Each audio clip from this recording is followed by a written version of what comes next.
You know, I guess this is the they can all go to hell part of the show. Go ahead and pull up the panelists for me. Put us in the 4 box. This really, I think this probably is the they all can go to hell part of the show. So on Saturday night, Vice President Kamala Harris, President Joe Biden, they addressed the Congressional Black Caucus Foundation, AOC, for the Phoenix Awards. So Vice President, she's a little under the weather. You can tell, you can hear it, in her nose. She spoke about 8-9 minutes. But all these ignorant ass white conservatives acted a fool again because of what they call her changing accent. Listen to this. Hello to all my divine 9 brothers and sisters and my sorors.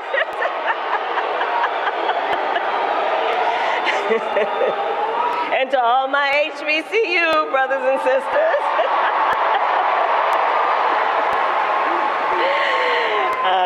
But let me just talk for a moment about Joe Biden. It has been the honor. All right, sus. Okay, I need y'all to re-rack that. I need y'all to actually play it from the beginning, because you missed the context, what happened there. Okay, do y'all have it? No, go pull it up. I need y'all to go pull it up, play the beginning. So what happened, I was there. So let me know when y'all have it. So what happened was, she came out and the AKAs lost their mind. Ski wind left and right, all across the room. All right, so she didn't want to just show some love to the AKAs. She then did the Divine 9. And all the different Divine 9 members did they thing. The Deltas, oop, and the Alphas do the 06 and Omegas.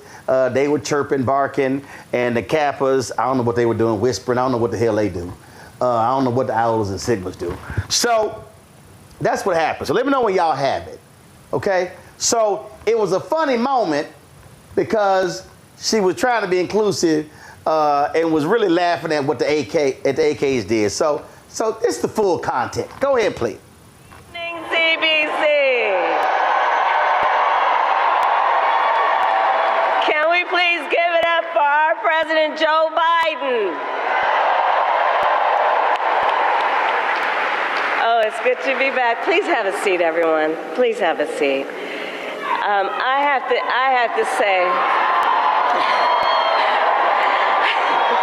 it is so good to be back. And let me just say about Joe Biden,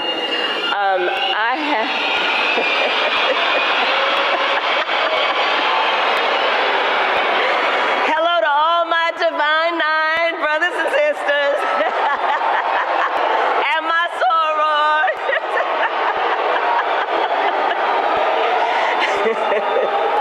And to all my HBCU brothers and sisters.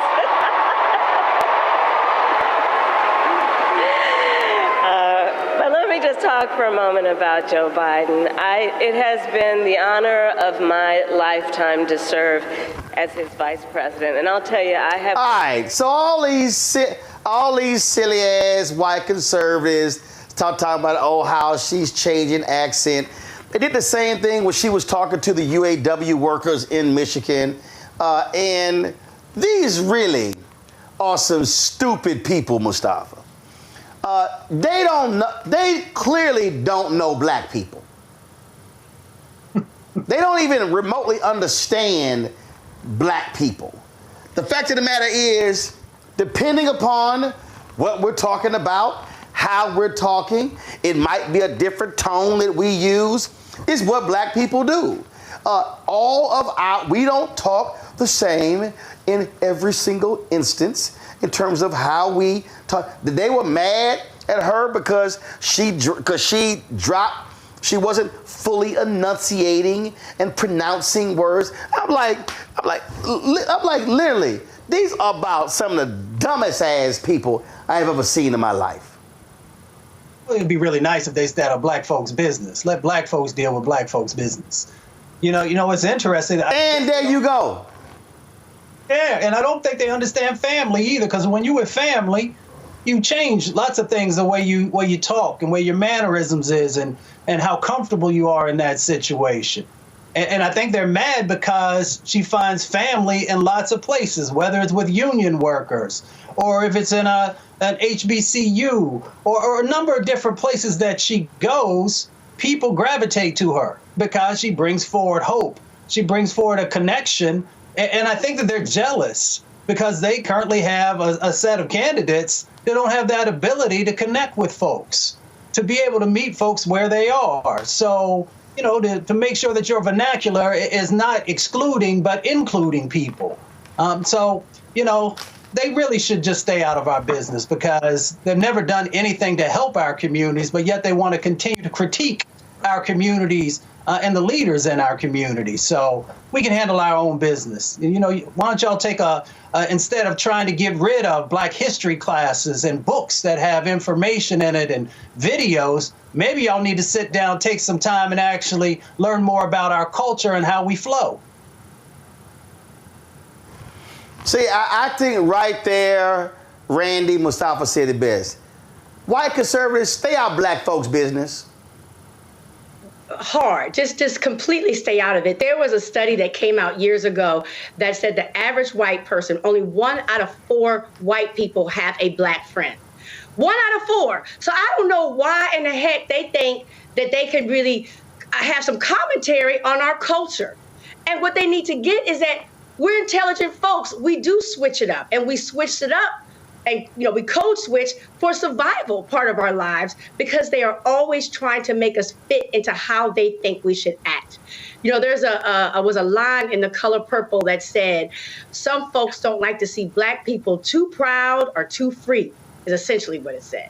And I think that that's what they can't stand, is that Kamala Harris feels comfortable enough to be freely who she is, authentically who she is, which you cannot pigeonhole.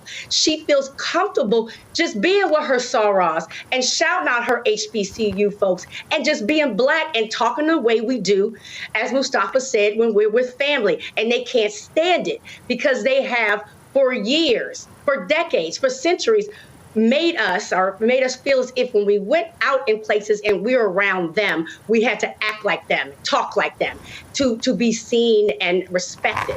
But now Kamala's saying, listen, I can be my full Howard University graduate self, my full AKA self, my full HBCU self, my full Indian self and Black self, and that is who I am. And that is what we do when we're with our people. So yeah, they definitely 100% need to get out of our business because they don't understand it. And the thing is, I mean, the reality, first of all, Joe, I keep seeing a lot of people talk about she code switched. No, she didn't. She didn't code switch. It wasn't like, well, I'm going to talk this way in front of them.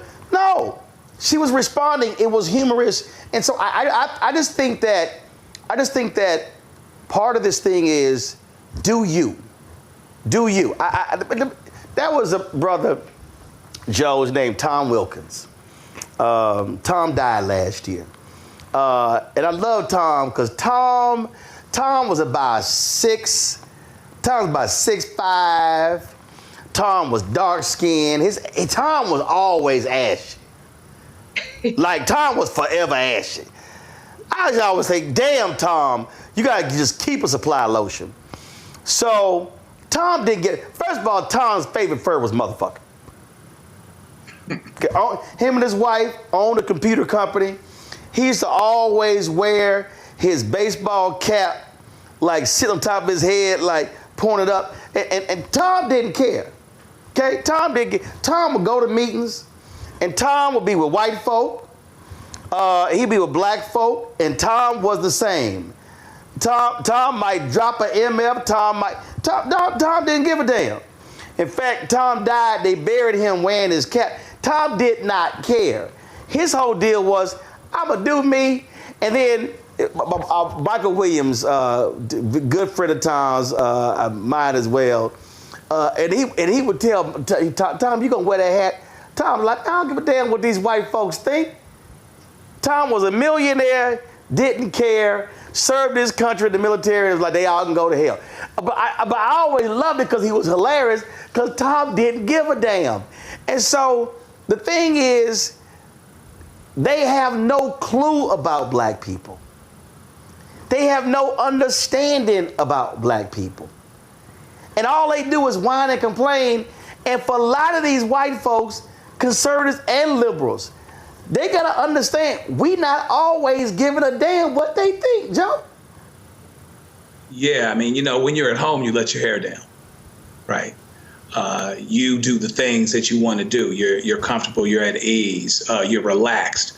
Most of the time, those of us that have to make it in these, majority boxes, we have to speak a different social language. And frankly, that's what makes us marketable. That's what makes us valuable.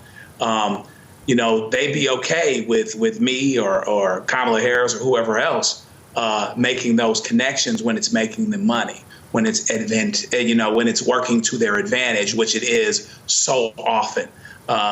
They're okay with us code switching then. They're okay with us connecting with black folks the way, you do. Like, I'm reminded of the point in Do the Right Thing when what's his name's like, yeah, you can go talk some brother, talk to him, They're okay when it makes money, when it puts money in their pocket, when it helps them build a bridge that they can't build themselves because it's a social language that they can't speak. But we have to be cross-trained. We got to know how to deal with all kinds of people. And that's the way it's been. And so how far we've come, and this is what they're mad at, Ro. This is how far we've come, that somebody on that stage can go there next to the president. Hey, thank you very much. Here I am running for president, and I'm shouting out my black sorority brothers and sisters, and I'm black too. They don't like that. That's what they don't like. They can make it like it's something else to the extent that they want to all day long, but at the end of the day, we're winning. And she reminds them of that. And so, yeah, do need to stay out of our business. We'll pick our own heroes. We'll talk to each other the way that we need to. We show up at work on time, work that benefits you too, by the way, so you don't have no complaints. We just gonna keep banging the way we do it. And if you don't like it, then maybe you can go elsewhere. Hey, there you go. There you go. All right. Here's a 78-year-old billionaire who has not stopped whining about his problems. Oh, she had a big crowd. Oh, the crowd. This weird obsession with crowd sizes. It just goes on and on and on.